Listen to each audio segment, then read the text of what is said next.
എല്ലാവർക്കും നമസ്കാരം. ഞാൻ ഡോക്ടർ ഷിംജി, മെഡിക്കൽ ഡയറക്ടർ സൗഖ്യം ഇൻ്റഗ്രേറ്റഡ് മെഡിക്കൽ സെൻ്റർ. വളരെ സന്തോഷത്തോടും അഭിമാനത്തോടും കൂടിയിട്ടാണ് ഇന്ന് ഈ ഒരു വീഡിയോ ഞാൻ ചെയ്യുന്നത്. സാധാരണഗതിയിൽ ആയിരക്കണക്കിന് പേഷ്യൻസിനെ നമ്മൾ നോക്കാറുണ്ടെങ്കിലും മിക്ക ആൾക്കാർക്കും നല്ല റിസൾട്ട് വരാറുണ്ടെങ്കിലും ഇന്ന് അതിൽ നിന്നൊക്കെ ഭിന്നമായിട്ട് എൻ്റെ വളരെ അടുത്ത ഒരു പേഷ്യൻ്റ്, അദ്ദേഹത്തിന് കിട്ടിയ ഒരു റിസൾട്ട് പൊതുജനങ്ങളുടെ അറിവിലേക്കായിട്ട് ഒരു വീഡിയോ ചെയ്ത് അറിയിക്കണം എന്ന് ഇങ്ങോട്ട് ഡിമാൻഡ് ചെയ്യുകയുണ്ടായി. സാധാരണഗതിയിൽ ഒരു വ്യക്തിയുടെ മെഡിക്കൽ റിപ്പോർട്ട്സുകളൊന്നും ഞങ്ങൾ റിവീൽ ചെയ്യാറില്ല. അദ്ദേഹത്തിന് ഏകദേശം ഒരു 40-നോടടുത്ത് പ്രായം വരുന്ന ഒരു 169 സെൻറ്റിമീറ്റർ ഹൈറ്റുള്ള 76 കിലോ ഉള്ള ഒരു വ്യക്തിയായിരുന്നു. അദ്ദേഹം 14/5/24 മെയ് മാസം 14-ാം തീയതി അദ്ദേഹത്തിൻ്റെ ചില ശാരീരിക അസ്വസ്ഥങ്ങളും മൂലം ഒരു ലാബിൽ പോയി അദ്ദേഹത്തിൻ്റെ ബ്ലഡ് ഷുഗറും HbA1cയും നോക്കുകയുണ്ടായി. അദ്ദേഹം അതിനു മുമ്പ് എന്നെ കണ്ടിട്ടൊന്നുമില്ല, എൻ്റെ അഭിപ്രായം ചോദിച്ചിട്ടല്ല ഇത് ചെയ്യുന്നതും. പക്ഷെ അദ്ദേഹം ഇത് ചെയ്യാനുള്ള കാരണം അദ്ദേഹത്തോട് അന്വേഷിച്ച സമയത്ത് അദ്ദേഹം പറഞ്ഞത്, അദ്ദേഹം വീഡിയോ ഒക്കെ കാണുന്ന സമയത്ത്, മൊബൈലൊക്കെ നോക്കുന്ന സമയത്ത് കണ്ണ് വെറുതെ ചിമ്മിപ്പോവുകയാണ്, വെറുതെ എവിടെയെങ്കിലും ഇരുന്ന് കഴിഞ്ഞാൽ അന്നേരം അറിയാതെ ഉറങ്ങിപ്പോകുന്നു, ശരീരത്തിന് മൊത്തമായിട്ടൊരു ഉന്മേഷക്കുറവ് അദ്ദേഹത്തിന് അനുഭവപ്പെടുന്നു, ശരീരത്തിലെ ചില മസിൽസുകളൊക്കെ ഒരു കോച്ചിപ്പിടുത്തം പോലെയൊക്കെ വരുന്നു, അങ്ങനെയുള്ള പല അസ്വസ്ഥതകളും ഉണ്ട്. പൊതുവായിട്ട് ഒരു കോമോർബിഡിറ്റി, വേറെ അസുഖങ്ങളൊന്നും അദ്ദേഹത്തിന് അതുവരെ ഇല്ലായിരുന്നു.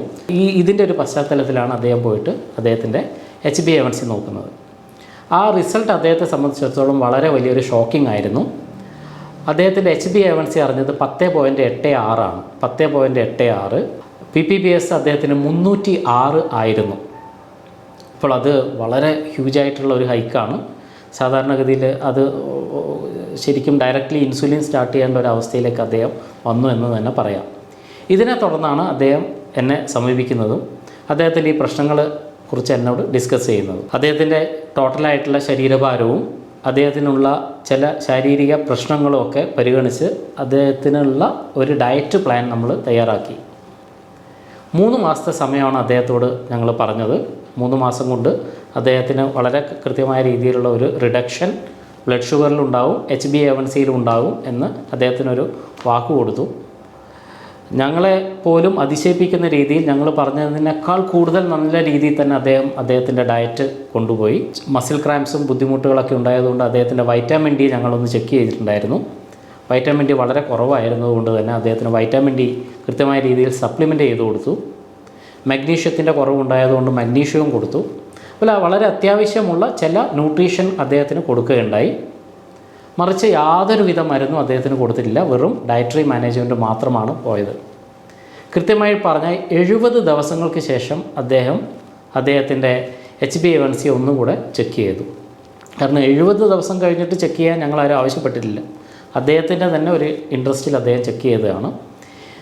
10.86 ഉണ്ടായിരുന്ന HbA1c 3 മാസത്തെ ആവറേജ് ഷുഗർ നമ്മൾ നോക്കുന്നതാണ് HbA1c. അത് 6.7 ആയിട്ട് ചുരുങ്ങി വെറും 70 ദിവസം കൊണ്ട്. അതിൽ എസ്റ്റിമേറ്റഡ് ആവറേജ് ഗ്ലൂക്കോസായിട്ട് നമുക്ക് പറയാൻ പറ്റുന്നത് 145.6 ആണ്. അതായത് 306-ൽ കിടന്ന സാധനം നേരെ 145-ലേക്ക് കുറഞ്ഞു വിത്തിൻ 70 ഡേയ്സ്. പിന്നീട് 90 ദിവസം കഴിയുമ്പോൾ നമ്മൾ നോർമലി നോക്കാമെന്ന് തീരുമാനിച്ചത് പ്രകാരം അദ്ദേഹം വീണ്ടും HbA1c ചെയ്തു. അദ്ദേഹത്തിൻ്റെ HbA1c ഈ 90 ദിവസം പൂർത്തിയാവുന്ന സമയത്ത് 6.4%. 6.4 എന്ന് പറഞ്ഞാൽ അദ്ദേഹം ഇപ്പോൾ ഒരു ഡയബറ്റിക് പേഷ്യൻ്റായിട്ട് നമുക്ക് പറയാൻ വേണ്ടി കഴിയില്ല. വേണമെങ്കിൽ ഒരു പ്രീ ഡയബറ്റിക് എന്ന് വേണമെങ്കിൽ പറയാം. ഇതിൽ സംഭവിച്ച മാറ്റങ്ങൾ എന്തൊക്കെയാണെന്ന് ചോദിച്ചു കഴിഞ്ഞാൽ, ഒന്ന്, ഷുഗർ കുറഞ്ഞു. അദ്ദേഹത്തിൻ്റെ ഫാറ്റീഗ് അല്ലെങ്കിൽ ഈ ക്ഷീണം എന്ന് പറയുന്ന അവസ്ഥ പൂർണ്ണമായിട്ടും മാറി. അദ്ദേഹം കണ്ടു കഴിഞ്ഞാൽ ഒരു 4-5 വയസ്സ് എളുപ്പത്തിലേക്ക് വന്ന് അദ്ദേഹത്തിൻ്റെ പ്രായം കുറഞ്ഞതായിട്ടുള്ള ഒരു ഫീലിംഗ് കാണുന്നവർക്കും ഉണ്ട്, അദ്ദേഹത്തിനും ഉണ്ട്. വെയ്റ്റ് 76 കിലോ ഉണ്ടായിരുന്നു. ഞാൻ പറഞ്ഞു ഹൈറ്റ് 169 ആയിരുന്നു. ഇന്ന് അദ്ദേഹത്തിൻ്റെ വെയ്റ്റ് 68 കിലോ ആണ്. അത് ഏകദേശം 8 കിലോ ആണ് ഭാരം കുറഞ്ഞത്. ഇപ്പോൾ അദ്ദേഹത്തിൻ്റെ ഭാരം ഒപ്റ്റിമമാണ്. അദ്ദേഹത്തിൻ്റെ ഹൈറ്റിന് എത്രയാണോ വേണ്ടത് ആ രീതിയിലേക്ക് അദ്ദേഹം കുറഞ്ഞു. ഞാൻ പറഞ്ഞതിൻ്റെ ചുരുക്കം ഇത്ര മാത്രമേ ഉള്ളൂ. കേവലം 3 മാസം കൊണ്ട് കൃത്യമായിട്ടുള്ള ഡയറ്ററി മാനേജ്മെൻറ്റിൽ കൂടി ഒരു വ്യക്തിയുടെ ഡയബറ്റീസ് നമുക്ക് ഓൾമോസ്റ്റ് റിവേർട്ട് ചെയ്യാൻ വേണ്ടി കഴിഞ്ഞു. പക്ഷേ ഇതിവിടെ കൊണ്ടല്ല നിർത്തേണ്ടത്. അടുത്ത 3 മാസം കഴിയുമ്പോൾ അദ്ദേഹത്തിൻ്റെ ഷുഗർ ഒരു പക്ഷേ അല്പം പഞ്ചസാര കഴിച്ചാൽ പോലും വർദ്ധിക്കാത്ത രീതിയിലേക്ക് മാറണം. അങ്ങനെ മാറുമ്പോൾ മാത്രമാണ് പൂർണ്ണമായിട്ടും ഡയബറ്റീസ് റിവേർട്ടായി എന്ന് നമുക്ക് പറയാൻ വേണ്ടി കഴിയൂ. ഇനി എന്താണ് ഇതിൻ്റെ ശാസ്ത്രീയത എന്ന് നമുക്ക് നോക്കാം. എന്തുകൊണ്ടാണ് ഈ പറയുന്ന ഡയറ്ററി മാനേജ്മെൻറ്റ് കൊണ്ട് തന്നെ ഇത് മാറ്റണം എന്ന് ഞങ്ങൾ പറയുന്നത് എന്നും നമുക്ക് നോക്കാം. നിങ്ങൾക്ക് പ്രമേഹ രോഗം വന്നു കഴിഞ്ഞാൽ മരുന്നുകൾ കഴിക്കാം. ചില സമയത്ത് നമ്മൾ മരുന്നുകൾ കഴിക്കണം, നിർബന്ധമായിട്ട് കഴിച്ചേ മതിയാവും. ചിലപ്പോൾ ഇൻസുലിൻ എടുക്കേണ്ടി വരും. അത് നിങ്ങളുടെ എക്സ്പേർട്ടായിട്ടുള്ള ഡോക്ടർ പറയുന്നതനുസരിച്ച് നിങ്ങൾ ചെയ്യണം. പക്ഷേ അതിൻ്റെ കൂടെ നിങ്ങൾ ഡയറ്ററി മാനേജ്മെൻറ്റ് ചെയ്തില്ലെങ്കിൽ, ഭക്ഷണ ക്രമീകരണം നിങ്ങൾ നടത്തിയില്ലെങ്കിൽ, നിങ്ങളുടെ ജീവിത അവസാനം വരെ ഡയബറ്റിക് പേഷ്യൻ്റായിട്ട് തന്നെ തുടരും.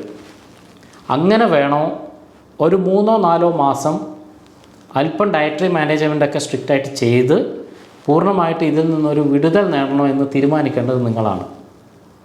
കാരണം ഡയബറ്റീസ് എന്ന് പറയുന്നത് ഇന്ന് ലോകത്ത് കാണുന്നതിൽ ഏറ്റവും വലിയൊരു മെറ്റബോളിക് ഡിസോർഡറാണ്. ഉപാപചയ പ്രവർത്തനങ്ങളുമായി ബന്ധപ്പെട്ട് വരുന്ന ഏറ്റവും പ്രധാനപ്പെട്ട ഒരു ഡിസോർഡറാണ് ഡയബറ്റീസ്. എന്തുകൊണ്ടാണ് ഡയബറ്റീസ് പ്രശ്നക്കാരനാണെന്ന് പറയുന്നതെന്ന് ചോദിച്ചാൽ, നമ്മുടെ ശരീരത്തിനകത്ത് ഒരു സൈലൻറ്റ് കില്ലറാണ് പ്രമേഹം.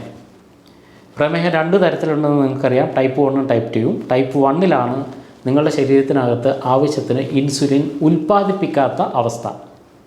അതിൽ നിങ്ങളുടെ ഡോക്ടർ പറയുന്നതിന് കൃത്യമായ രീതിയിൽ ഇൻസുലിൻ കൊടുക്കേണ്ടി വരും. പക്ഷേ നിങ്ങൾ ഡയറ്ററി മാനേജ്മെൻറ്റ് ചെയ്താൽ നിങ്ങൾ എടുക്കേണ്ടുന്ന ഇൻസുലിൻ്റെ അളവിൽ നിങ്ങൾക്ക് കൃത്യമായ കുറവുകൾ വരുത്താൻ പറ്റും. പക്ഷേ ടൈപ്പ് 2നെ കുറിച്ചിട്ടാണ് ഞാനിന്ന് സംസാരിക്കുന്നത്. ടൈപ്പ് 2 ഡയബറ്റീസ് വരുന്നത് നമ്മളിൽ പലരും ചിന്തിക്കുന്നത് പോലെ നിങ്ങളുടെ പാൻക്രിയാസ് ഇൻസുലിൻ ഉണ്ടാക്കാത്തത് കൊണ്ടല്ല, മറിച്ച് ഈ ഇൻസുലിൻ അധികമായിട്ട് ഉൽപ്പാദിപ്പിക്കപ്പെടുന്നത് കൊണ്ടാണ്. ഇങ്ങനെ അധികമായിട്ട് ഉൽപ്പാദിപ്പിക്കപ്പെടേണ്ടുന്നത് എന്തുകൊണ്ടാണെന്ന് കരുതിയാൽ അതിനെയാണ് നമ്മൾ ഇൻസുലിൻ റെസിസ്റ്റൻസ് എന്ന് പറയുന്നത്. ഇൻസുലിൻ്റെ പ്രവർത്തനം എന്ന് പറയുന്നത് ഇതൊരു താക്കോല് പോലെയാണ്. നമ്മുടെ കോശത്തിനകത്തേക്ക്, നമ്മുടെ ശരീരത്തിനകത്തുള്ള ഗ്ലൂക്കോസിനെ കടത്തിവിടാനുള്ള താക്കോലാണ് ഇൻസുലിൻ എന്ന് പറയുന്നത്. നമുക്കറിയുന്നത് പോലെ നമ്മുടെ ശരീരത്തിനകത്ത് ട്രില്യൺസ്, കോടാനുകോടി കോശങ്ങളുണ്ട്. ഈ കോശത്തിനകത്ത് ഓരോരുത്തരുത്തും നമ്മുടെ എനർജി ഉൽപ്പാദനം നടക്കുന്നുണ്ട്. ഈ എനർജി ഉൽപ്പാദിപ്പിക്കണമെങ്കിൽ ശരീരത്തിനകത്തേക്ക് ശരിയായ രീതിയിൽ ഗ്ലൂക്കോസും വെള്ളവും വായുവും എത്തണം. ഇതിൽ ഗ്ലൂക്കോസ് ഡയറക്റ്റായിട്ട് ബ്ലഡിൽ നിന്ന് കോശത്തിലേക്ക് എത്തില്ല. ഈ സാഹചര്യത്തിൽ അവിടെ ഈ കോശത്തിൻ്റെ ഭിത്തി തുറന്ന് ഇതിനകത്തേക്ക് ഗ്ലൂക്കോസിന് എത്തിക്കാനുള്ള ബാധ്യതയുള്ളത് ഇൻസുലിനാണ്. അപ്പോൾ ഈ ഇൻസുലിൻ വന്ന് തുറന്നു കൊടുക്കുന്ന സമയത്താണ് ഈ ഗ്ലൂക്കോസ് കോശത്തിനകത്തെത്തി മൈറ്റോകോൺട്രിയയിൽ വെച്ചിട്ട് എനർജിയായിട്ട് രൂപാന്തരം പ്രാപിക്കുന്നത്.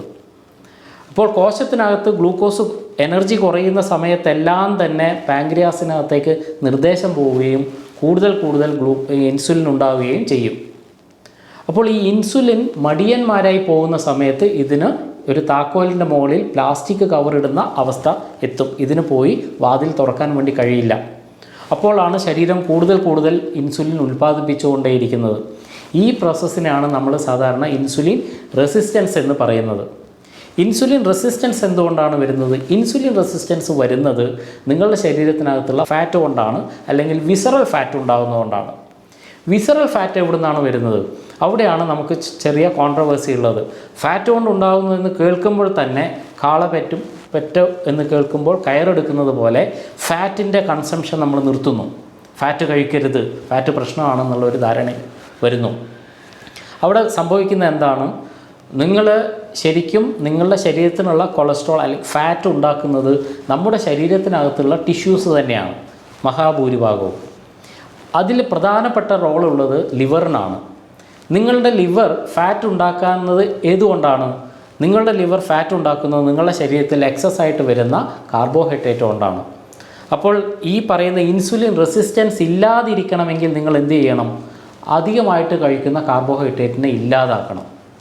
അപ്പോൾ നിങ്ങൾ തീരുമാനിക്കേണ്ടത് 100% പഞ്ചസാരയുള്ള വൈറ്റ് ഷുഗർ, പഞ്ചസാര അല്ലെങ്കിൽ ബേക്കറി സാധനങ്ങൾ കഴിക്കണോ, അല്ലെങ്കിൽ 75 തൊട്ട് 80% വരെ ഗ്ലൂക്കോസ് ഉള്ള അരി കഴിക്കണോ, 72% ഗ്ലൂക്കോസ് ഉള്ള ഗോതമ്പ് കഴിക്കണോ, 70% ഗ്ലൂക്കോസ് ഉള്ള ഓട്സ് കഴിക്കണോ, 65% മുകളിലേക്ക് ഗ്ലൂക്കോസ് ഉള്ള മില്ലറ്റുകൾ കഴിക്കണോ എന്നൊക്കെ നിങ്ങൾ തീരുമാനിക്കുക.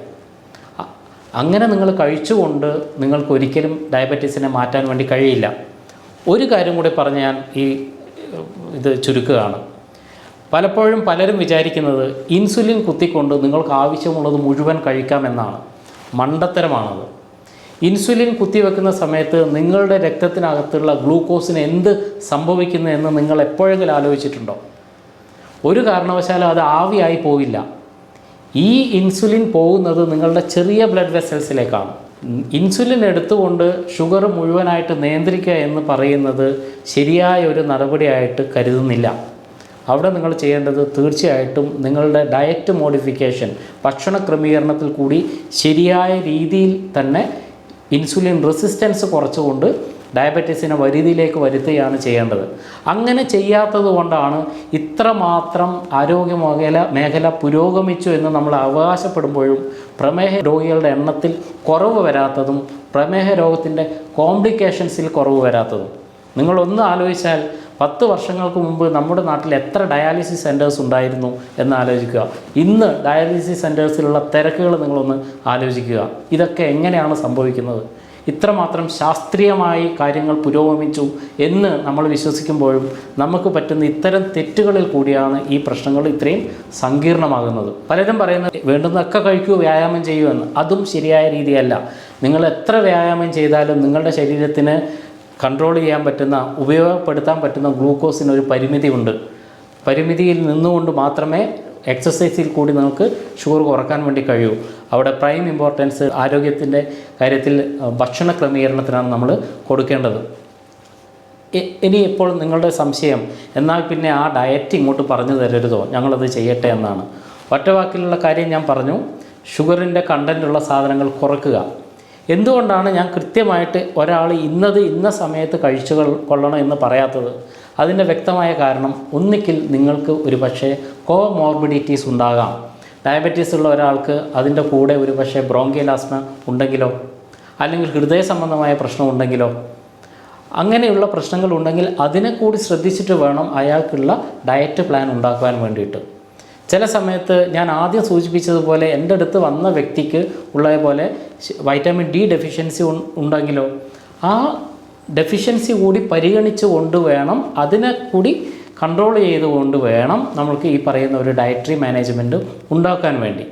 അപ്പോൾ ഒറ്റ വാക്കിൽ പറയുകയാണെങ്കിൽ, നിങ്ങൾ കഴിയുന്നത്ര നിങ്ങളുടെ ഗ്ലൂക്കോസ് കൺസംഷൻ, കാർബോഹൈഡ്രേറ്റിൻ്റെ കൺസംഷൻ കുറയ്ക്കുക. വെജിറ്റബിൾസിൽ കൂടിയും ഫ്രൂട്ട്സിൽ കൂടിയൊക്കെ കിട്ടുന്ന കാർബോഹൈഡ്രേറ്റ് വളരെ പരിമിതമായതുകൊണ്ട് തന്നെ നിങ്ങൾക്ക് പലപ്പോഴും അത് ഉപയോഗിക്കാം.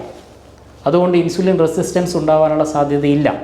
ഫ്രൂട്ട്സിൽ കൂടി ഉണ്ടാകുന്ന ഗ്ലൂക്കോസിന് പോലും ഇൻസുലിൻ റെസിസ്റ്റൻസ് ഉണ്ടാക്കാൻ വേണ്ടി കഴിയില്ല. പക്ഷേ ഒരിക്കൽ നിങ്ങൾ പ്രമേഹ രോഗി ആയിക്കഴിഞ്ഞാൽ നിങ്ങൾ കഴിക്കുന്ന ഫ്രൂട്ട്സിൻ്റെ ഗ്ലൈസിമിക് ഇൻഡെക്സ് പ്രകാരം നിങ്ങളുടെ ഷുഗർ കൂടിയും കുറഞ്ഞിരിക്കാം.